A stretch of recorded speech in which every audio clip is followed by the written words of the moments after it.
Hello everyone, welcome to my channel Programming by Bindu.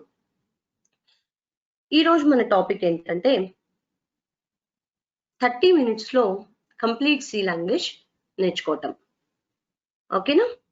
So 30 minutes లో complete C language అంటే C language లో చాలా concepts ఉన్నాయి కదా. సో వాటన్నిటి గురించి మనం 30 minutes లో ఎలా నేర్చుకుంటాము అనేది మన ఈ రోజు కాన్సెప్ట్. ఓకేనా? సరే, ఇది స్టార్ట్ చేయబోయే ముందు ఫస్ట్ సో సి లాంగ్వేజ్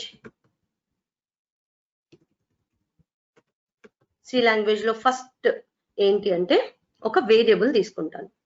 సే ఎగ్జాంపుల్, నేను ఒక వాల్యూని స్టోర్ చేయాలి. ఓకేనా? నా దగ్గర ఒక వాల్యూ ఉంది, 10 అని చెప్పి ఒక వాల్యూ ఉంది. ఈ వాల్యూని నేను స్టోర్ చేసుకోవాలి. ఈ వాల్యూని నేను స్టోర్ చేసుకోవాలంటే మనకు కంపల్సరీగా ఒక వేరియబుల్ అయితే కావాలి. ఓకేనా? అర్థమైంది కదా? నేను ఒక వాల్యూని స్టోర్ చేయాలి. ఒక వాల్యూని స్టోర్ చేసుకోవాలంటే నాకు కంపల్సరీగా ఒక వేరియబుల్ అనేది కావాలి. సో అది ఇంటీజర్ వాల్యూ. ఇక్కడ మనకు సి లాంగ్వేజ్ లో చాలా డేటా టైప్స్ ఉంటాయి. ఇంట్ అని, ఫ్లోట్ అని, క్యారెక్టర్ అని, ఓకే, సో డబుల్ అని, ఇలా డిఫరెంట్ డేటా టైప్స్ ఉంటాయి. వాటన్నిటి గురించి మళ్ళీ చెప్పుకుందాం. సో ఇక్కడ మనకు ఫస్ట్ ఏంటి అంటే ఇంట్ ఏ అని చెప్పేసి ఒక వేరియబుల్ తీసుకున్నా. ఎందుకు తీసుకున్నానంటే నా దగ్గర ఒక వాల్యూ ఉంది, 10 అనే వాల్యూ. నేను దాన్ని స్టోర్ చేయాలి అంటే నాకు కంపల్సరీగా ఒక వేరియబుల్ కావాలి. అందుకని ఇంట్ ఏ అని చెప్పి ఒక వేరియబుల్ తీసుకొని ఆ 10 వాల్యూని నేను ఇలా స్టోర్ చేసుకున్నాను. ఓకేనా? సో ఇలా డిక్లేర్ చేస్తాను, తర్వాత ఆ 10 వాల్యూని ఇలా స్టోర్ చేస్తాను. మరి వేరియబుల్ అంటే ఏంటి? వేరియబుల్ అంటే ఏంటి అంటే సో మనకు కంప్యూటర్ మెమరీలో, ఇది కంప్యూటర్ మెమరీ అనుకుంటే ఇందులో మనకు చాలా వాల్యూస్ ఉంటాయి. ఇప్పుడు మన సే ఎగ్జాంపుల్, ఒక 100 మంది స్టూడెంట్స్ ఉన్నారు అనుకోండి ఒక చోట. నేను ఒక పర్టికులర్ పర్సన్ ని కాల్ చేయాలి, పిలవాలి. నాకు అతని పేరు తెలుసు అనుకోండి, నేను ఈజీగా అతని పేరు పెట్టి పిలుస్తాను. 100 మెంబర్స్ లో ఉన్న ఆ పర్సన్ వచ్చి నన్ను మీట్ అవుతాడు. అలా కాకుండా నాకు పేరు తెలియదు అనుకోండి, నేను మరి ఆ అబ్బాయిని లేదంటే ఆ అమ్మాయిని కలవగలనా, పిలిచగలనా? లేదు. అంటే అసలు మనం ఆ పర్టికులర్ పర్సన్ ని ఐడెంటిఫై చేయగలమా అంటే చెయ్యగలము, బట్ కానీ టైం ఎక్కువగా తీసుకుంటుంది. అవునా కాదా? సో ఈ రోజు క్లాస్ లో ఆ అబ్బాయి ఒక ఫస్ట్ లైన్ లో కూర్చొని ఉంటే నెక్స్ట్ క్లాస్ లో తన 10th లైన్ లోనో కూర్చొని ఉంటాడు. అవునా కాదా? ఐడెంటిఫై చేయడం కష్టం అవుతుంది. ఇప్పుడు అలాగనే కంప్యూటర్ మెమరీ తీసుకుంటే ఇక్కడ చాలా వాల్యూస్ ఉంటాయి. సో అందులో మన వాల్యూని ఒకదాన్ని ఐడెంటిఫై చేయాలంటే చాలా కష్టం. కాబట్టి సో ప్రతి ఒక్క మెమరీ లొకేషన్ కి మనం ఒక పేరు ఇస్తున్నాం. ఇప్పుడు మనం ఉన్నాం, మనకంటూ ఒక పేరు ఉంది. అవునా? ఎందుకోసం ఆ పేరు? మనల్ని మనం ఐడెంటిఫై చేయటానికి. ఓకేనా? ఎవరైనా మనల్ని ఐడెంటిఫై చేయాలంటే మన నేమ్ ద్వారానే మనల్ని ఐడెంటిఫై చేస్తారు. అలాగనే కంప్యూటర్ మెమరీలో చాలా వాల్యూస్ ఉంటాయి. మన పర్టికులర్ వాల్యూని మనం ఐడెంటిఫై చేయాలి అంటే ప్రతి ఒక్క మెమరీ లొకేషన్ కి మనం ఒక నేమ్ పెడుతున్నాము. ఆ నేమ్ ని వేరియబుల్ అంటాం. ఇప్పుడు ఇక్కడ 10 ఉంది కదా, ఈ 10 ఉన్న వాల్యూని, ఈ మెమరీ లొకేషన్ లో ఉన్న ఈ వాల్యూ నేను ఐడెంటిఫై చేయాలి, నేను డిస్ప్లే చేసుకోవాలి అంటే ఆ మెమరీ లొకేషన్ కి నేను ఒక నేమ్ పెడుతున్నాను. దాన్ని నేను ఏ అని చెప్పి అంటున్నాను అనమాట. ఓకేనా? ఫైన్. సో ఇది వేరియబుల్ అంటే అర్థమైంది కదా. సో ప్రతి ఒక్క అంటే వేరియబుల్ అంటే ఏం చెప్పొచ్చు అంటే it is a name that is used to store, to identify a value in the computer memory location. Understood or not? So variable is a name that is used to identify a value in the memory location of a computer. Variable అనేది ఒక name. ఎందుకోసము? ఒక వాల్యూని identify చేయడానికి. ఎక్కడ? Computer యొక్క memory location లో మనం variable ని యూజ్ చేస్తాం అన్నమాట. సరే, ఇక్కడ నేను ఒక వాల్యూని స్టోర్ చేసుకోవాలి కాబట్టి నేను a = 10 అని చెప్పి ఒక వాల్యూని స్టోర్ చేశాను. సరే, ఇప్పుడు నెక్స్ట్ నా ఇంటెన్షన్ ఏంటంటే నా దగ్గర ఒక 10 వాల్యూస్ ఉన్నాయి. ఇలాగా 10, 20, 30, 40, 50, 60, 70, 80, 90, 100 అని చెప్పేసి నా దగ్గర ఒక 10 వాల్యూస్ ఉన్నాయి. ఇప్పుడు నేను 10 వాల్యూస్ ని స్టోర్ చేసుకోవాలనుకో, అప్పుడు నేనేం చేయాలి? 10 వేరియబుల్స్ ని డిక్లేర్ చేయాలి కదా. ఇలా 10 వేరియబుల్స్ నేను డిక్లేర్ చేసుకోవాలి. అవునా కాదా? ఓకే, సో ఇలా 10 వేరియబుల్స్ ని డిక్లేర్ చేయాలి. మళ్ళీ ప్రతి ఒక్క వేరియబుల్ లోకి ఇలా వాల్యూస్ ని అసైన్ చేస్తూ పోవాలి. ఓకే, సో ఇలా 10 వేరియబుల్స్ ని డిక్లేర్ చేస్తూ అసైన్ చేస్తూ వెళ్ళాలన్నమాట. క్లియర్? సో ఇలాగా j is equals to 100 వరకు ఇలా వేరియబుల్స్ ని డిక్లేర్ చేయాలి, అసైన్ చేయాలి వాల్యూస్ ని. ఓకేనా, అర్థమైంది కదా. సో ఒక వాల్యూని స్టోర్ చేయాలంటే మనకు ఒక సింగిల్ వేరియబుల్ కావాలి. అదే నా దగ్గర 10 వాల్యూస్ ఉన్నాయనుకోండి, అప్పుడు నేను ఏం చేయాలి, 10 వేరియబుల్స్ ని డిక్లేర్ చేసుకోవాలి, 10 వేరియబుల్స్ లోకి వాల్యూస్ ని ఇలా అసైన్ చేసుకోవాలి. సరే ఒకవేళ నా దగ్గర ఒక 100 వాల్యూస్ లేదంటే 1000 వాల్యూస్ ఉన్నాయనుకోండి, అప్పుడు ఎలాగా, నేను ఇలాగనే సేమ్ ఒక 100 వేరియబుల్స్ ని కానీ లేదా ఒక 1000 వేరియబుల్స్ ని కానీ డిక్లేర్ చేసుకోవాలి. ఆ తర్వాత ఆ 1000 వేరియబుల్స్ ఆర్ 100 వేరియబుల్స్ లోకి ఇలా వాల్యూస్ ని స్టోర్ చేయాలి. అది చాలా చిన్న పని అయినప్పటికీ చాలా లెంతీ ప్రాసెస్ అయిపోతుంది, time waste, execution time waste, మనకు కూడా రాయటానికి కూడా లెంతీ ప్రాసెస్ అయిపోతుంది అనమాట. అందువల్ల ఈ ప్రాబ్లం ని ఓవర్కమ్ చేయడానికి సైంటిస్ట్ డెన్నిస్ రిచీ ఉన్నాడు కదా, మనకు ఒక కాన్సెప్ట్ ఇచ్చాడు, దాన్నే మనం అర్రేస్ అంటున్నాము. అర్రే అంటే ఏంటి అంటే, అర్రే అంటే array is a collection of similar అనొచ్చు లేదా హోమోజీనియస్ అని కూడా అనొచ్చు అనమాట. ఓకేనా, అది ఒక డిరైవ్డ్ డేటా టైప్. ఓకేనా, అర్రే అనేది ఏంటి అంటే ఒక డిరైవ్డ్ డేటా టైప్. మనకి ఇక్కడ ఏంటి అంటే it is a collection of similar data type elements and all the elements are stored in continuous memory locations. So ఇక్కడ వేరియబుల్స్ లో ఉన్న ప్రాబ్లం ఏంటి, మనకి ఎన్ని కావాలంటే అన్ని వేరియబుల్స్ ఇలా డిక్లేర్ చేసుకుంటూ పోవాలి, మళ్ళీ వాటిలోకి వాల్యూస్ అన్ని అసైన్ చేయాలి. అదే నేను ఒక 100 వాల్యూస్ ని స్టోర్ చేసుకోవాలనుకుంటే నాకు 100 వేరియబుల్స్ డిక్లేర్ చేసుకోవాలి, వాల్యూస్ ని అసైన్ చేయాలి. ఇంకొక మెయిన్ ప్రాబ్లం ఏంటంటే, ఇప్పుడు నేను ఇక్కడ 10 వేరియబుల్స్ తీసుకున్నా కదా, ఇప్పుడు నేను మెమరీలోకి వెళ్ళి చూస్తే ఆ 10 వేరియబుల్స్ కి మెమరీ పక్కనే క్రియేట్ అయింటుందా, కంటిన్యూస్ గా క్రియేట్ అయింటుందా 10 వేరియబుల్స్ కి అంటే అలా ఏం కాదు. ఎక్కడ మెమరీ ప్లేస్ ఉంటుందో, మెమరీలో స్టోరేజ్ స్పేస్ ఉంటుందో అక్కడ పోయి అలొకేట్ అవుతుంది. అంటే ఏ ఇక్కడెక్కడో ఉంది, ఇక్కడెక్కడో బి ఉంటుంది, ఇక్కడెక్కడో సి ఉంటుంది, ఇక్కడెక్కడో డి ఉంటుంది. అంటే డిఫరెంట్ మెమరీ లొకేషన్స్ లో మనకు ఆ 10 వాల్యూస్ ఆ 100 వాల్యూస్ అసైన్ అయి ఉంటాయి. అప్పుడు వాటిని కనుక్కొని తెచ్చుకోవటం కూడా కష్టమైపోతుంది. అర్థమవుతుందా. సో అందువల్ల ఈ ప్రాబ్లం వల్ల మనకు సైంటిస్ట్ ఏం చేశాడు, అర్రేస్ అనే ఒక కాన్సెప్ట్ ని ఇంట్రడ్యూస్ చేశాడు అనమాట. సో మరి అర్రే అంటే ఏంటి, array is a collection of understood అన్నమాట. సో రిలేటెడ్ అంటే ఏంటి, సిమిలర్ అన్నమాట.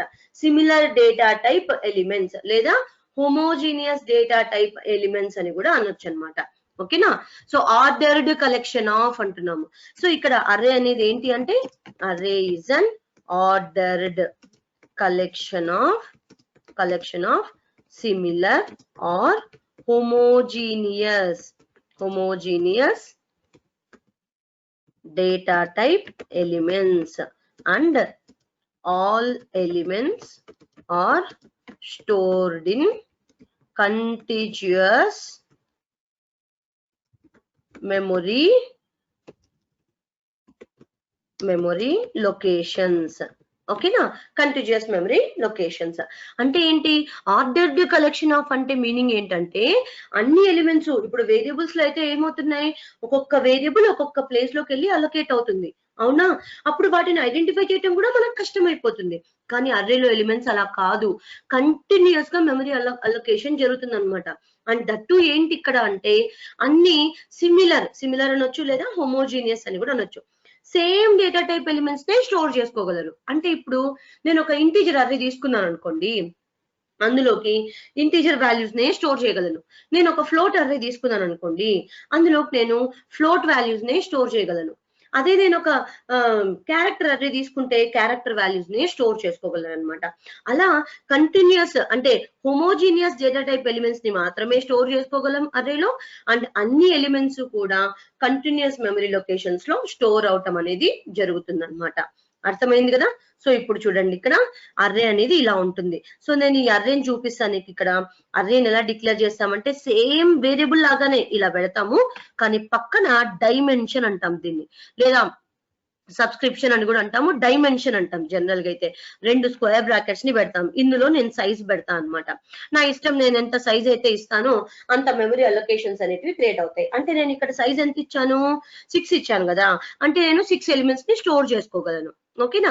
కానీ ఇంటి డేటా టైప్ యొక్క సైజ్ ఎంత అంటే కొన్ని సిస్టమ్స్ లో అయితే గనక 2 బైట్స్ ఆక్యుపై చేస్తుంది, కొన్ని సిస్టమ్స్ లో అయితే గనక 4 బైట్స్ ఆక్యుపై చేస్తుంది అనమాట. ఓకేనా. ఇక్కడ మనకు అది 32 బిట్ ప్రాసెసర్ లో అయితే కనుక 2 bytes, లేదంటే 64 బిట్ అయితే కనుక 4 bytes అట్లా ఆక్యుపై చేస్తుంది కొన్ని సిస్టమ్స్ లో. సో జనరల్ గా ఇప్పుడు 2 bytes అని అనుకుందాము, ఇంటీజర్ 2 bytes ఆక్యుపై చేస్తుంది అనుకుంటే గనక ఇప్పుడు 6 కదా నేను అర్రే సైజ్ ఇచ్చింది. ఇది ఏంటంటే సైజ్ ఆఫ్ అన్ అర్రే అంటాం. ఇదేమో డేటా టైప్ అమ్మా, ఇదేమో అర్రే నేము, ఇదేమో దీన్ని స్క్వేర్ బ్రాకెట్స్ ఉన్నాయి కదా దాన్ని మనం డైమెన్షన్ అంటాము. ఈ 6 ఉంది కదా దాన్ని మనం సైజ్ అంటాం అనమాట. ఆ సైజ్ ఏం చెప్తుందంటే number of elements stored in to the array, అంటే నువ్వు ఎన్ని నంబర్ ఆఫ్ ఎలిమెంట్స్ ని అర్రేలో స్టోర్ చేస్తున్నావు అనేది చెప్తుంది అనమాట. ఇక్కడ 6 2s are 12 bytes of memory allocate అవటం అనేది జరుగుతుంది. ఓకేనా. సో అండ్ ఇక్కడ ఏమని చెప్పాము, సిమిలర్ డేటా టైప్ ఎలిమెంట్సే. ఇప్పుడు నేను ఇంటీజర్ అర్రే తీసుకున్నాను కదా, ఇందులోకి నేను ఇంటీజర్ టైప్ ఆఫ్ ఎలిమెంట్స్ నే స్టోర్ చేసుకోగలను అనమాట. ఇంటీజర్ టైప్ ఆఫ్ ఎలిమెంట్స్ ని స్టోర్ చేసుకోగలను. అది ఎలా స్టోర్ చేస్తాను, సే ఎగ్జాంపుల్ నేను ఇలా ఇచ్చాను అనుకోండి, ఇప్పుడు ఆ అర్రే ఎలిమెంట్స్ అన్ని వెళ్ళి నాకు స్టోర్ అవుతాయి అనమాట కంటిన్యూస్ మెమరీ లొకేషన్స్ లో. అది గుర్తు పెట్టుకోవాలి మనం ఇక్కడ. ఓకేనా. సో ఇక్కడ వేరియబుల్స్ లో ఉన్న ప్రాబ్లం వల్ల ఓకేనా మనం అర్రేస్కి వచ్చాం. అర్రేలో ఏంటంటే సిమిలర్ డేటా టైప్ ఎలిమెంట్స్ ని స్టోర్ చేస్తుంది అండ్ అన్ని కూడా కంటిన్యూస్ మెమరీ లొకేషన్స్ లో ఉంటాయి. ఓకే సరే చూడండి ఇక్కడ ఇది అర్రే. మనం కొంతమంది హారిజాంటల్ గా డ్రా చేయొచ్చు, లేదంటే వర్టికల్ గా డ్రా చేయొచ్చు. బట్ ఫైనల్ గా ఏంటంటే అన్ని ఎలిమెంట్స్ కూడా కంటిన్యూస్ మెమరీ లొకేషన్స్ లోనే స్టోర్ అవుతాయి అనేది మాత్రం వాస్తవం అన్నమాట. ఓకేనా. సరే ఇప్పుడు ఇక్కడ నేను అదేంటి ఇక్కడ 0 1 2 3 అని చెప్పి రాశారు అంటే దీన్ని మనం ఇప్పుడు సే ఎగ్జాంపుల్ ఒక క్లాస్ లో ఏమంటారు, రాము అనే అబ్బాయి ఒక 10 members ఉన్నారు అనుకోండి. ఓకేనా. ఒక పెద్ద క్లాస్ రూమ్ ఉంది, అందులో మనకు ఆ క్లాస్ లో ఒక 5 మంది ఉన్నారు అనుకోండి రాము అనే అబ్బాయిలు. ఓకేనా. రాము అనే పేరుతో కలిగిన అబ్బాయిలు ఒక 5 మంది ఉంటే గనక ఇప్పుడు వాళ్ళని ఎలా ఐడెంటిఫై చేస్తాము, ఇనిషియల్ ద్వారా డిఫరెన్షియేట్ చేస్తారు. ఇనిషియల్ కూడా సేమ్ ఉన్నాయి అనుకోండి, జనరల్ గా చెప్తున్నాను. ఓకేనా.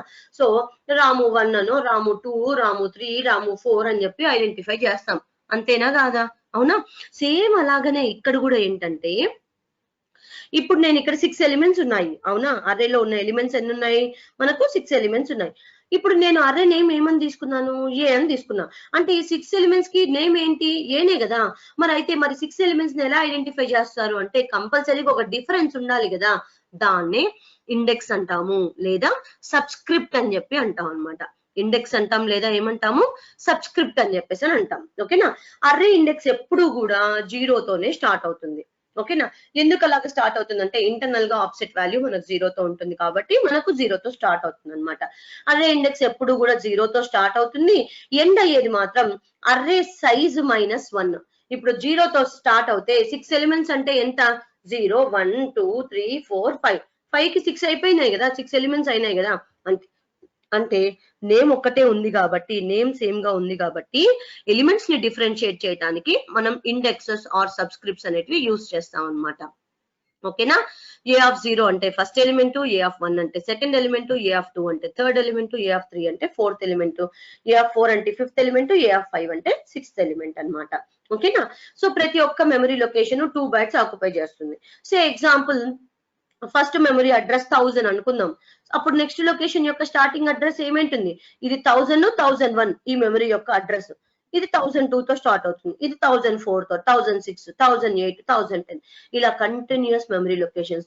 నా ఫర్దర్ వీడియోస్ లో నేను ఇది క్లియర్ గా మీకు ఎక్స్ప్లెయిన్ చేస్తాను. అర్రేస్ కాన్సెప్ట్ చెప్పినప్పుడు మెమరీ అడ్రసెస్ సేమ్ గా ఉన్నాయా లేదా, ఓకే 2 bytes డిఫరెన్స్ తో మొత్తం వాల్యూ స్టోర్ అయ్యాయా లేదా అనేది ఎవ్రీథింగ్ చూద్దాం.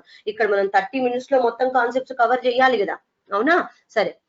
సో ఇలాగా అరేలో ఏంటంటే కంటిన్యూస్ మెమరీ లొకేషన్స్ లో అన్ని వాల్యూస్ ని కూడా స్టోర్ చేసుకోగలం అండ్ సింగిల్ నేమ్ తో 100 వాల్యూస్ నైనా సరే ఐడెంటిఫై చేయొచ్చు. ఆ పాసిబిలిటీ మనకు వేరియబుల్స్ లో ఉందా? ఇప్పుడు మనం 100 వేరియబుల్స్ కావాలి, ఇక్కడ మనం 100 వాల్యూస్ స్టోర్ చేసుకోవాలంటే ఇక్కడే చూడండి, నేను 10 వాల్యూస్ ని స్టోర్ చేయాలంటే నాకు 10 వేరియబుల్స్ తీసుకున్నాను. అవునా కాదా? సో మనం ఇక్కడ ఏంటి, ఇప్పుడు అదే అర్రేస్కి వచ్చేటప్పటికి నేను అక్కడ 6 వాల్యూస్ ని స్టోర్ చేశాను, మరి నేను 6 వేరియబుల్స్ ని తీసుకున్నానా? లేదు కదా. సింగిల్ వాల్యూ మాత్రమే, సింగిల్ నేమ్ మాత్రమే తీసుకున్నా. అదే నేమ్ తో అన్నిటినీ ఐడెంటిఫై చేస్తున్నా. ఎలా ఐడెంటిఫై చేస్తున్నా? డిఫరెన్స్. ఎక్కడ డిఫరెన్స్ ఉంది? ఇండెక్స్ ఆర్ సబ్స్క్రిప్ట్ లో డిఫరెన్స్ ఉంది. ఇండెక్స్ ఆర్ సబ్స్క్రిప్ట్ లో డిఫరెన్స్ అనేది ఉందన్నమాట. ఓకేనా. సో ఇలాగా ఇప్పుడు నాకు 30 కావాలనుకోండి, A2 వాల్యూని డిస్ప్లే చేసామంటే మనకు 30 అనేది డిస్ప్లే అవుతుంది అనమాట. అర్థమైంది కదా. సో కంటిన్యూస్ మెమరీ లొకేషన్స్ లో స్టోర్ చేయగలం. వేరియబుల్స్ లో ఉన్న డ్రాబ్యాక్స్ అన్ని ఇక్కడ కవర్ అయ్యాయి. అవునా. సింగిల్ నేమ్ తో 100 వాల్యూస్ అయినా ఐడెంటిఫై చేయొచ్చు, A0 నుంచి A99 వరకు. ఓకేనా. అన్ని ఎలిమెంట్స్ కూడా కంటిన్యూస్ మెమరీ లొకేషన్స్ లో స్టోర్ అవుతాయి. ఓకేనా, అర్థమైంది కదా. కానీ ఇక్కడ ఒక ప్రాబ్లం ఉంది, ఇక్కడ ఒక ప్రాబ్లం ఉంది. ఓకే, సో దాన్ని చెప్పబోయే ముందు కంపల్సరీగా ఈ వీడియోని లాస్ట్ వరకు వాచ్ చేయండి. సో ఫైనల్ గా నేను కొన్ని ఇంపార్టెంట్ పాయింట్స్ మీకు చెప్తాను. ఓకేనా. సో ప్రతి ఒక్క వీడియోని కూడా చాలా జాగ్రత్తగా వినండి. ఓకే, చాలా క్లియర్ గా చెప్తున్నాను ప్రతి ఒక్క పాయింట్ కూడా. అండ్ ఇంకొకటి ఏంటంటే ప్రతి ఒక్క టాపిక్ మీద ఫర్దర్ నేను ఇంటర్వ్యూ క్వశ్చన్స్, FAQs కూడా డిస్కస్ చేస్తాను. ఓకేనా, ఫైన్. సో ఇక్కడ అర్రేలో ఉన్న డ్రాబ్యాక్ ఏంటి అంటే, ఇప్పుడు నేను ఇంటీజర్ అర్రే తీసుకున్నాను కదా, ఇంటీజర్ అర్రే తీసుకున్నాను. ఈ ఇంటీజర్ అర్రేలో నేను ఇంటీజర్ వాల్యూస్ ని మాత్రమే స్టోర్ చేసుకోగలను. ఇప్పుడు నేను ఒక ఫ్లోట్ వాల్యూ, ఇప్పుడు నా దగ్గర నేను ఒక ఎంప్లాయీ, ఈ ఎంప్లాయీ డీటెయిల్స్ ని స్టోర్ చేసుకోవాలి. ఎంప్లాయీ ఐడి అనేది నా ఇంటీజర్ లాగా ఉంటుంది, నేమ్ అనేది ఒక స్ట్రింగ్ లాగా ఉంటుంది. ఓకే, క్యారెక్టర్లు కదా. నా శాలరీ అనేది ఫ్లోట్ లో ఉంటుంది, నా జాబ్ డిజిగ్నేషన్ అనేది స్ట్రింగ్ లాగా ఉంటుంది. అవునా. అంటే నేను ఇలా ఒక ఇంటీజరు, ఒక ఫ్లోట్, ఒక 2 స్ట్రింగులు స్టోర్ చేసుకోవాలి అనుకున్నా అనుకో, ఎంప్లాయీ డీటెయిల్స్ స్టోర్ చేయాలనుకున్నాను, అప్పుడు ఈ అర్రేలో పాసిబిలిటీ ఉందా? ఈ అర్రేలో స్టోర్ చేయగలమా? అస్సలు చేయలేము. ఎందుకు? అర్రే అనేది హోమోజీనియస్ డేటా టైప్ ఎలిమెంట్స్ ని మాత్రమే స్టోర్ చేసుకుంటుంది. నేను ఇంటీజర్ గా డిక్లేర్ చేస్తే ఇంటీజర్ వాల్యూస్ నే స్టోర్ చేసుకుంటుంది, ఫ్లోట్ గా డిక్లేర్ చేస్తే ఫ్లోట్ వాల్యూస్ నే స్టోర్ చేసుకుంటుంది అనమాట. ఓకేనా. సో ఫ్లోట్ వాల్యూస్ ని మాత్రమే స్టోర్ చేస్తుంది. సో ఇప్పుడు నా మెయిన్ ఇంటెన్షన్, నేను స్టూడెంట్ డీటెయిల్స్, లేదంటే కస్టమర్ డీటెయిల్స్, లేదంటే పేషెంట్ డీటెయిల్స్, లేదంటే ఎంప్లాయీ డీటెయిల్స్ స్టోర్ చేసుకోవాలి. అప్పుడు ఎలాగా? అర్రేలో డ్రాబ్యాక్ ఉంది, హోమోజీనియస్ డేటా టైప్ ఎలిమెంట్స్ ని మాత్రమే స్టోర్ చేస్తుంది, కానీ డిఫరెంట్ డేటా టైప్ ఎలిమెంట్స్, వాటిని ఏమంటాము? డిస్సిమిలర్ అంటాము, లేదా హెటరోజీనియస్ డేటా టైప్ ఎలిమెంట్స్ అంటాం అనమాట. అవునా. సో ఆ హెటరోజీనియస్ డేటా టైప్ ఎలిమెంట్స్ ని స్టోర్ చేసుకోవడానికి అర్రేలో పాసిబిలిటీ లేదు. సో ఈ ప్రాబ్లం ని ఓవర్కమ్ చేయటానికి మనకు సైంటిస్ట్ ఏం చేశారు? స్ట్రక్చర్స్ కాన్సెప్ట్ ని ఇంట్రొడ్యూస్ చేశారు. ఏం concept? Structures concept. So structure అంటే ఏంటి? It is an same array లాంటిదే, it is an user defined data type అన్నమాట స్ట్రక్చర్ అనేది. ఓకేనా. అర్రే అనేది సైంటిస్ట్ ప్రొవైడ్ చేస్తుంది, స్ట్రక్చర్ ఏంటంటే మనం యూజర్ తన ఓన్ గా తన ఒక స్ట్రక్చర్ ని క్రియేట్ చేసుకోగలడు. So structure is an ordered collection of, same ordered collection అంటే మీనింగ్ ఏంటి చెప్పండి? కంటిన్యూస్ గా అని. ఓకేనా. Structure is an ordered collection of dissimilar or heterogeneous data type elements, and all elements are stored in continuous memory locations. Structure అంటే ఏంటి? అది కూడా ఆర్డర్డ్ కలెక్షన్, అంటే అన్ని ఎలిమెంట్స్ కూడా కంటిన్యూస్ గా మనం ఎలా ఇచ్చింటామో ఆర్డర్ అలానే స్టోర్ అవుతాయి. ఇప్పుడు అర్రేలో నేను ఇలా కదా ఇచ్చాను ఆర్డర్ 10 నుంచి 60 వరకు, స్టోర్ అవటం కూడా అలానే స్టోర్ అయింటాయి. ఇప్పుడు స్ట్రక్చర్ కూడా అంతే, నేను ఎలా అయితే ఇచ్చింటానో ఎలిమెంట్స్ అలానే స్టోర్ అవుతుంది. కానీ ఇక్కడ ఏంటి? డిఫరెంట్ డేటా టైప్ ఎలిమెంట్స్ ని స్టోర్ చేసుకోగలం. హెటరోజీనియస్ అంటే ఏంటి?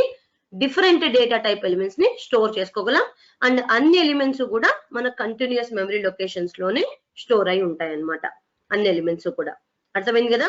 So structure is an ordered collection of dissimilar or heterogeneous data type elements and all elements are stored in continuous memory locations. మన ఆ స్ట్రక్చర్ ని ఎలా డిఫైన్ చేస్తామంటే, స్ట్రక్ట్ అనేది కీవర్డ్ అన్నమాట. ఆ స్ట్రక్ట్ కీవర్డ్ ని యూజ్ చేసుకొని మనం స్ట్రక్చర్ ని డిఫైన్ చేయాలి. నేను ఇక్కడ స్ట్రక్ట్ ఎంప్లాయీ అని చెప్పి ఒక స్ట్రక్చర్ నేమ్ తీసుకుంటున్నాను. ఇందు లోపల నేను స్ట్రక్చర్ కొన్ని వేరియబుల్స్ అంటే different data type elements store చేసుకోవాలి కదా. ఇంట్ ఈఐడి అని చెప్పేసి ఒక వేరియబుల్ తీసుకుంటాను. ఓకేనా, ఇక్కడ ఏం తీసుకున్నానో అదే తీసుకుంటాను నేను ఇక్కడ. ఓకేనా, సో ఇక్కడ ఏంటంటే ఇంట్ ఈఐడి తీసుకున్నాం కాబట్టి ఐడి అని తీసుకున్నాం కాబట్టి నేను అదే తీసుకున్నాను. సో ఇక్కడ తీసుకునేటప్పటికి క్యార్ ఆఫ్ ఇక్కడ నేమ్ తీసుకున్నాం కదా, సో నేమ్ ఆఫ్ సో 20 అని తీసుకుంటా, లేదా ఒక 30 తీసుకుంటాను. నేమ్ కొంచెం పెద్దగా ఉంది అనుకుందాము. ఓకేనా, 30 అంటే 30 క్యారెక్టర్స్ అన్నట్టు. ఓకేనా, స్టోర్ చేసుకుంటున్నది. సో తర్వాత శాలరీ కదా, సో శాలరీ ఏమో ఫ్లోట్ లో కదా ఉంటుంది. ఫ్లోట్ వేరియబుల్ ఒకటి తీసుకున్నాం, శాలరీ అని చెప్పేసి ఒక ఫ్లోట్ వేరియబుల్ ని తీసుకున్నాం.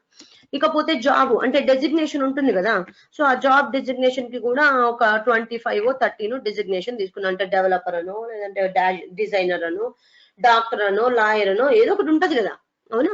సో ఆ డెసిగ్నేషన్ జాబ్ డెసిగ్నేషన్ ఇవ్వాలి కాబట్టి నేను అది తీసుకున్నా.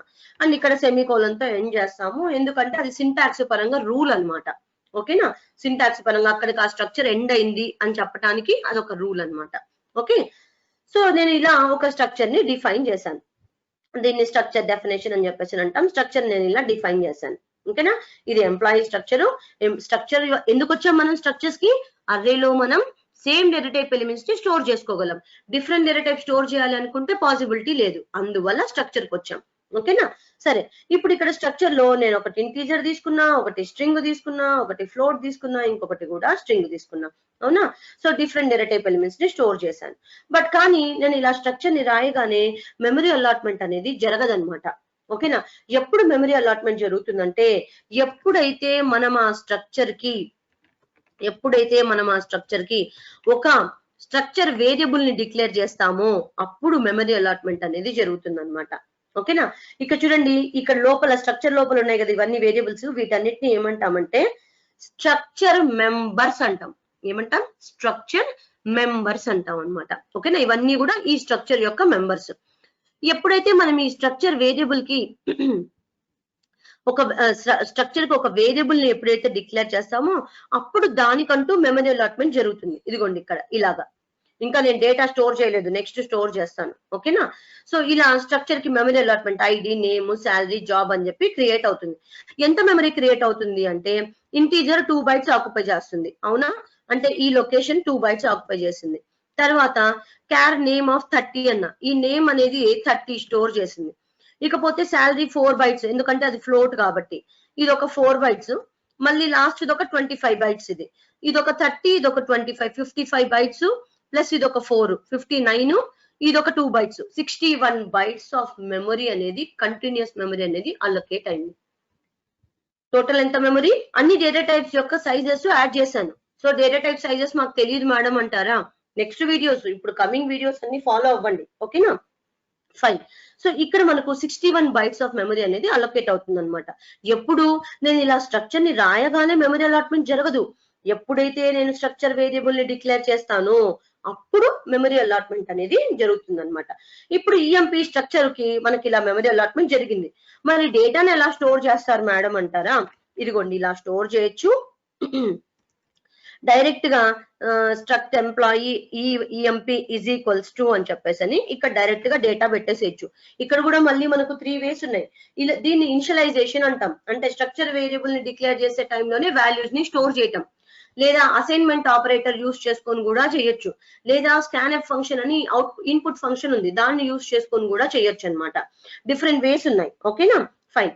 సో 101 ఇంటీజర్ ఐడి తీసుకున్నాము. తర్వాత నేమ్ ఏదో ఒకటి ఇవ్వాలి కదా, నేను అక్కడ ఇచ్చాను ఆల్రెడీ షాన్వి అని చెప్పేసి షాన్వి నేమ్ ఇస్తాను. ఓకేనా, సో తర్వాత శాలరీ ఉంది కదా, శాలరీ ఎంత ఇచ్చాను? 56,000 ఇచ్చాను. ఓకేనా, 0.0 అని చెప్పేసి.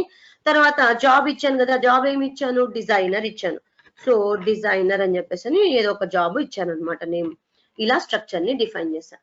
అప్పుడు వెంటనే ఈ డేటా అంతా వెళ్ళి ఇక్కడ స్టోర్ అవుతుంది అనమాట.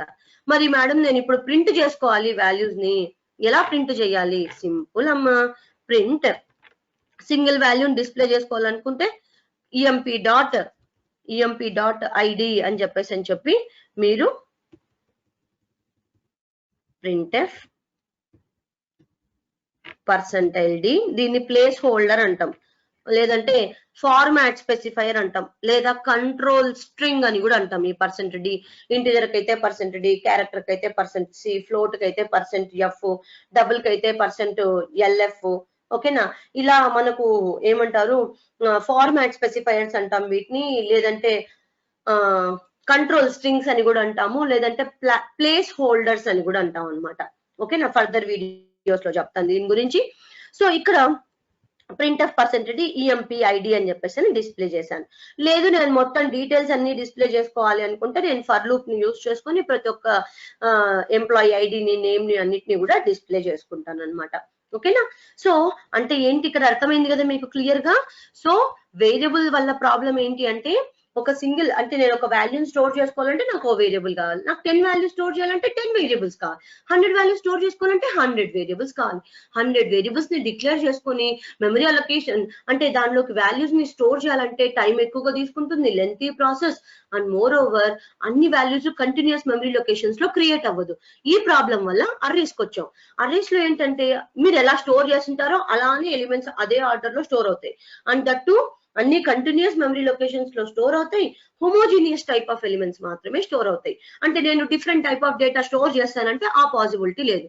ఆ డ్రాబ్యాక్ ని ఓవర్కమ్ చేయడానికి సైంటిస్ట్ స్ట్రక్చర్స్ ని ఇచ్చాడు. స్ట్రక్చర్ లో ఏంటి, డిఫరెంట్ టైప్ ఎలిమెంట్స్ ని స్టోర్ చేసుకోవచ్చు అనమాట. ఓకేనా? సో ఇది దీని వల్ల అడ్వాంటేజ్ స్ట్రక్చర్. కానీ మనకి ఇక్కడ యూనియన్స్ అని ఇంకొక కాన్సెప్ట్ ఉందన్నమాట.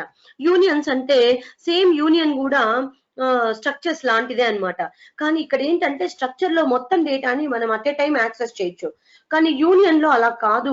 సేమ్ జిరాక్స్ స్ట్రక్చర్ కి ఇక్కడ స్ట్రక్ట్ కీవర్డ్ బదులు యూనియన్ అని పెడతారు, ఇక్కడ స్ట్రక్ట్ బదులు యూనియన్ అని పెడతారు, అంతే.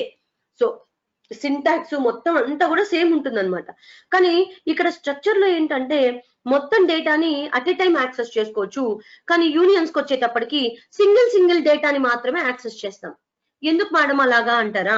ఈ యూనియన్స్ ఏం చేస్తుందంటే, ఇప్పుడు ఇక్కడ 4 స్ట్రక్చర్ మెంబర్స్ తీసుకున్నాం కదా మనం ఇక్కడ. ఇప్పుడు ఎంప్లాయీ స్ట్రక్చర్ లో మనకు 4 మెంబర్స్ ఉన్నాయి. స్ట్రక్చర్ లోపల ఉన్న వేరియబుల్స్ ఏమంటామని చెప్పాను, స్ట్రక్చర్ మెంబర్స్ అంటామని చెప్పాను కదా. ఇందులో ఎక్కువ డేటా, ఎక్కువ సైజ్ ఆక్యుపై చేస్తున్న మెంబర్ ఏంటి, ఇదే కదా. ఎక్కువ సైజ్ ఆక్యుపై చేస్తుంది. ఇది 2 bytes, ఇది 4 bytes, ఇది 25 bytes, ఇది 30 bytes కదా. ఎక్కువ ఆక్యుపై చేస్తుంది ఏంటి, ఇదే. అవునా? అంటే ఇప్పుడు ఏం జరుగుతుందంటే యూనియన్ లో ఏదైతే ఎక్కువ మెమరీ ఆక్యుపై చేస్తుందో ఆ పర్టికులర్ మెమరీ అంత మెమరీ మాత్రమే క్రియేట్ అవుతుంది. ఓకేనా? అంటే ఇప్పుడు 30 కదా ఎక్కువ మెమరీ ఆక్యుపై చేస్తుంది, సో 30 bytes ఆఫ్ మెమరీ మాత్రమే క్రియేట్ అవుతుంది. దాన్నే ఆ 4 మెంబర్స్ కూడా షేర్ చేసుకుంటాయి. ఆ 4 మెంబర్స్ షేర్ చేసుకుంటాయి. అది ఎలా షేర్ చేస్తుంది మేడం అంటారా? వ్రాప్ అవుతాయి అన్నమాట, వ్రాప్ అవుతాయి డేటా. అందుకని యూనియన్ లో ఏంటంటే మనము ఇప్పుడు స్ట్రక్చర్ లో నేను అట్ ఎ టైం మొత్తం ఇవన్నీ యాక్సెస్ చేయొచ్చు, అట్ ఎ టైం యాక్సెస్ చేయొచ్చు. కానీ ఇప్పుడు చూడు ఇక్కడ చూపిస్తాను చూడండి. %d తర్వాత ట్యాబ్ స్పేస్ ఇచ్చి %s మళ్ళీ /t మళ్ళీ %f ఇచ్చి మళ్ళీ /t అంటే ట్యాబ్ డిస్టెన్స్ అన్నమాట. మళ్ళీ %s ఇస్తాను. ఓకే, ఇచ్చి emp id emp అనేది structure variable name dot name. Okay, మళ్ళీ తర్వాత ఏమంటారు శాలరీ కదా, emp డాట్ శాలరీ. ఓకేనా? తర్వాత డిజైనర్ జాబ్ కదా, emp డాట్ జాబ్ అని చెప్పి ఇలా ఇచ్చా అనుకో. అంటే నేను స్ట్రక్చర్ లో మొత్తం అంతా డేటా ఒకేసారి యాక్సెస్ చేసుకోవచ్చు, కానీ యూనియన్ కి వచ్చేటప్పటికి అలా కాదు. నేను ఒక్కొక్క డేటానే యాక్సెస్ చేసుకోగలను. అది ఎందుకు మేడం అంటారా? ఇప్పుడు ఏదైతే బిగ్గర్ డేటా టైపో, ఏదైతే ఎక్కువ మెమరీ ఆక్యుపై చేస్తుందో అంత మెమరీ మాత్రమే క్రియేట్ అవుతుంది. దాన్నే ఆ 4 మెంబర్స్ కూడా షేర్ చేసుకుంటా ఉన్నాయి సేమ్ మెమరీని. అవునా? అప్పుడు నేను దీన్ని స్టోర్ చేశాను అనుకో, దాన్ని వెంటనే నేను డిస్ప్లే చేసుకోవాలి. ఎందుకంటే నేను ఇప్పుడు నెక్స్ట్ నేమ్ స్టోర్ చేశాను అనుకో, ఫస్ట్ నేను ఐడి స్టోర్ చేశా 101, వెంటనే నేను ఐడి ప్రింట్ చేసుకున్నా. మళ్ళీ నేను నేమ్ స్టోర్ చేశాను, ఇప్పుడు ఐడి ఉండదు, ఐడి మీద ఈ నేమ్ రీప్లేస్ అయిపోయింటుంది. అంటే అర్థమైంది తెలుసా? యూనియన్ మెమరీ సేవింగ్ అయితే చేస్తుంది, కానీ ఇక్కడ ప్రాబ్లం ఏంటంటే నువ్వు అట్ ఎ టైం ఓన్లీ ఒక్క మెంబర్ ని మాత్రమే యాక్సెస్ చేసుకోగలవు.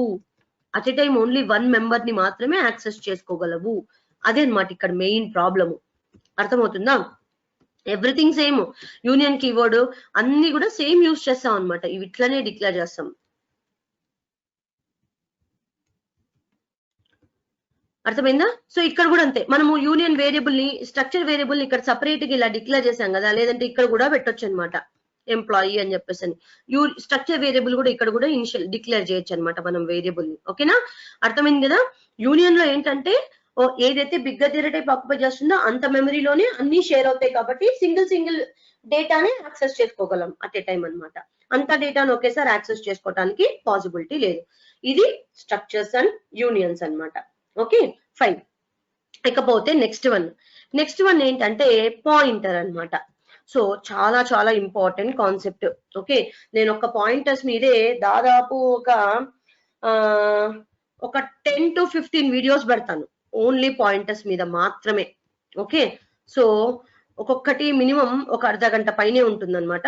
సో ఖచ్చితంగా ఫాలో అవ్వండి, చాలా పర్ఫెక్ట్ ఇన్ఫర్మేషన్ వస్తుంది. Okay fine. సో ఇక్కడ పాయింటర్స్. సో పాయింటర్ ఎందుకోసం యూజ్ చేస్తాము అంటే, ఇప్పుడు ఇంట్ ఏ ఈజ్ ఈక్వల్స్ టు 10 అన్నా అనుకో. ఓకేనా? ఇక్కడ ఏ అనేది ఆ లొకేషన్ యొక్క నేమ్, మెమరీ లొకేషన్ యొక్క నేమ్. ఏ వేరియబుల్ కదా, అవునా కదా? ఇక్కడ ఏ అనేది ఈ వేరియబుల్, ఈ లొకేషన్ యొక్క నేమ్. అందులో ఇదేంది వాల్యూ ఆఫ్ దట్ లొకేషన్, ఆ లొకేషన్ లో ఉన్న వాల్యూ. ఇప్పుడు నేను ఏని ప్రింట్ చేశాను అనుకో, నాకు ఆ లొకేషన్ నేమ్ ఏ కదా, ఆ లొకేషన్ లో ఉన్న 10 వాల్యూ వస్తుంది. అవునా? అలా కాదు, నాకు ఆ లొకేషన్ యొక్క అడ్రస్ కావాలి, అన్నప్పుడు నేను పాయింటర్స్ కి వెళ్ళిపోతాను. మరి పాయింటర్ వేరియబుల్ ఎట్లా డిక్లేర్ చేస్తారంటే, ఆస్ట్రిక్ పెట్టి ఏదో ఒక వేరియబుల్ నేమ్ ఇవ్వు, అంతే. అది ఇంటీజర్ పాయింటర్. అదే నేను ఫ్లోట్ ఆస్ట్రిక్ క్యూ అన్నా అనుకో, అది ఫ్లోట్ పాయింటర్ అయిపోతుంది. మరి అదేంటి మేడం డిఫరెన్స్ ఏంటి ఇక్కడ, ఇంట్ కి ఫ్లోట్ కి డిఫరెన్స్ ఏంటి అంటే చాలా ఉంది. So listen, sorry, int a is equals to 10 integer variable store చేశా. ఓకే, సో ఇప్పుడు నేను ఇప్పుడు ఏని ప్రింట్ చేస్తే నాకు ఏలో ఉన్న వాల్యూ డిస్ప్లే అవుతుంది, అవునా? సో కానీ నాకు ఏలో వాల్యూ అవసరం లేదు, ఏ మెమరీ లొకేషన్ యొక్క అడ్రస్ కావాలి, అప్పుడు నాకు పాయింటర్ కావాలి. మరి పాయింటర్ అంటే ఏంటి? Pointer is a variable, pointer కూడా ఒక వేరియబులే. Pointer is a variable which holds or stores the address of another variable. So pointer is a variable which holds or stores the address of another variable. ఇప్పుడు నేను integer pointer తీసుకున్నాను, float pointer తీసుకున్నాను. ఇప్పుడు pointer అంటే ఏంటి? ఏ pointer అయినా ఏం store చేస్తుంది? అడ్రస్ ని స్టోర్ చేస్తుంది, అవునా? అడ్రస్లు ఎప్పుడు కూడా హెక్సాడెసిమల్ ఫార్మాట్ లో ఉంటాయి. హెక్సాడెసిమల్ ఇంటీజర్ అంటే 2 bytes కదా ఆక్యుపై చేస్తుంది. ఇప్పుడు ఒకటి గుర్తుపెట్టుకోండి, ఈ పాయింట్ చాలా important. Any pointer variable occupies 2 bytes of memory. Because pointer variable అనేది ఏ పాయింటర్ వేరియబుల్ అయినా సరే 2 bytes ఆఫ్ మెమరీ ఆక్యుపై చేస్తుంది. ఎందుకంటే పాయింటర్ వేరియబుల్ అనేది అడ్రసెస్ ని స్టోర్ చేస్తుంది. అడ్రసెస్ అనేటివి హెక్సాడెసిమల్ ఫార్మాట్ లో ఉంటాయి కాబట్టి, హెక్సాడెసిమల్ ఇంటీజర్ ఫార్మాట్ లో ఉంటుంది కాబట్టి 2 bytes ఆక్యుపై చేస్తుంది ఏ పాయింటర్ వేరియబుల్ అయినా సరే. ఓకేనా? సరే, ఇప్పుడు అదే పాయింట్ అయితే గనుక మరి ఇక్కడ ఏ పాయింటర్ వేరియబుల్ అయినా 2 bytes ఇంటీజర్ రేంజ్ అంతా ఆక్యుపై చేస్తుంది అన్నప్పుడు, ఇక్కడ ఇంటీజర్ పాయింటర్ తీసుకున్నా, ఇక్కడ ఫ్లోట్ పాయింటర్ తీసుకున్నా, మరి ఎందుకు మీరు సపరేట్ గా ఇంట్ ఒకటి ఫ్లోట్ ఒకటి డిక్లేర్ చేస్తున్నారు? ఖచ్చితంగా డౌట్ రైజ్ అవుతుంది కదా, అవునా కాదా? ఇక్కడ కూడా మీకు ప్రతి ఒక్క వీడియోలోనూ మీరు చూసినప్పుడు మీకు ఏమైనా డౌట్స్ వస్తే కనుక కమెంట్ సెక్షన్ లో పెట్టండి. నేను కొంచెం లేట్ అయినప్పటికీ కూడా ఖచ్చితంగా మీకు రిప్లై అనేది ఇస్తాను. ఓకేనా? సో ఇప్పుడు ప్రతి ఒక్క పాయింటర్ వేరియబుల్ మనకు 2 bytes ఆఫ్ మెమరీ ఆక్యుపై చేస్తుంది. మరి ఎందుకు మేడం మీరు ఇక్కడ పాయింటర్ అనేసి ఇంటీజర్ పాయింటర్ అని ఫ్లోట్ పాయింటర్ అని డిక్లేర్ చేస్తున్నారు అంటే, integer pointer variable integer variable యొక్క అడ్రస్ నే స్టోర్ చేసుకుంటుంది. Float pointer variable float variable యొక్క అడ్రస్ నే స్టోర్ చేసుకుంటుంది. అర్థమైందా? ఇప్పుడు ఈ ఫ్లోట్ పాయింటర్ వేరియబుల్ వెళ్ళి ఇంటీజర్ వేరియబుల్ యొక్క అడ్రస్ స్టోర్ చేసుకోదు. నేను ఫ్లోట్ వేరియబుల్ యొక్క అడ్రస్ ని స్టోర్ చేసుకుంటా.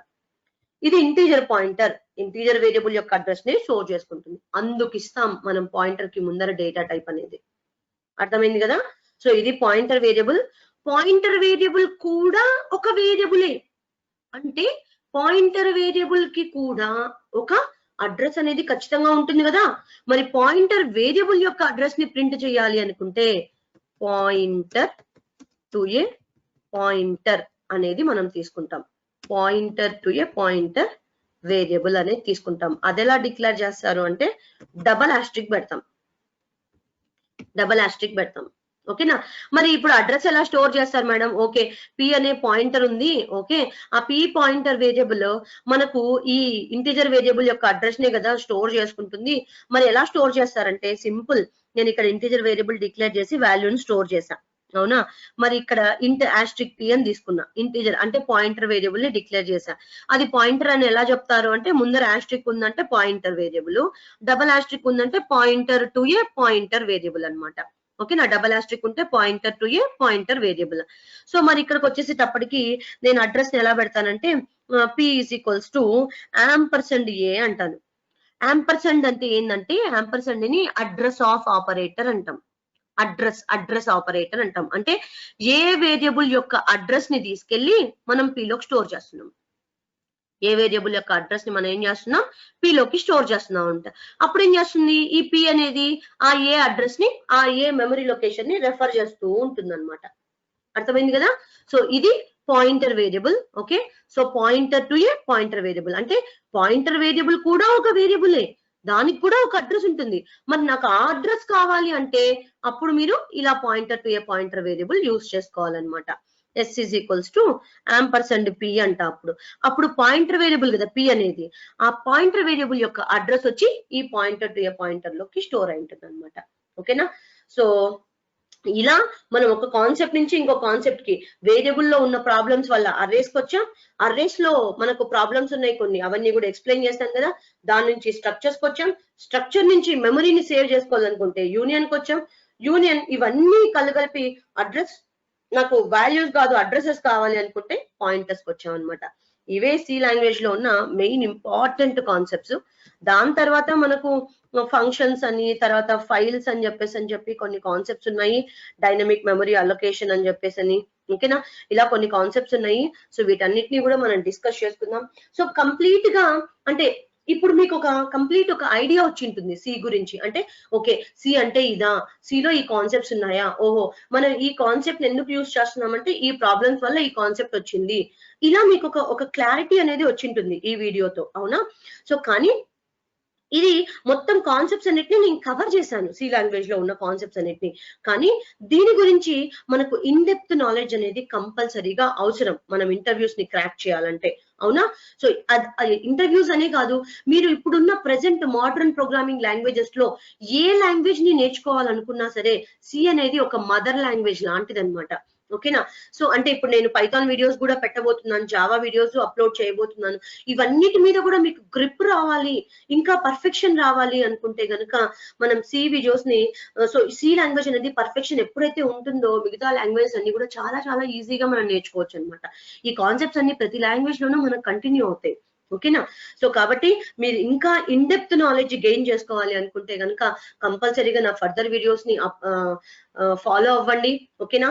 కంపల్సరీగా ఒక పర్ఫెక్ట్ గా చదువుకోండి. Happy learning. అండ్ మీకు గనుక నా వీడియో కనుక నచ్చినట్టయితే కనుక please subscribe, like and share. Thank you. Will meet in the next video.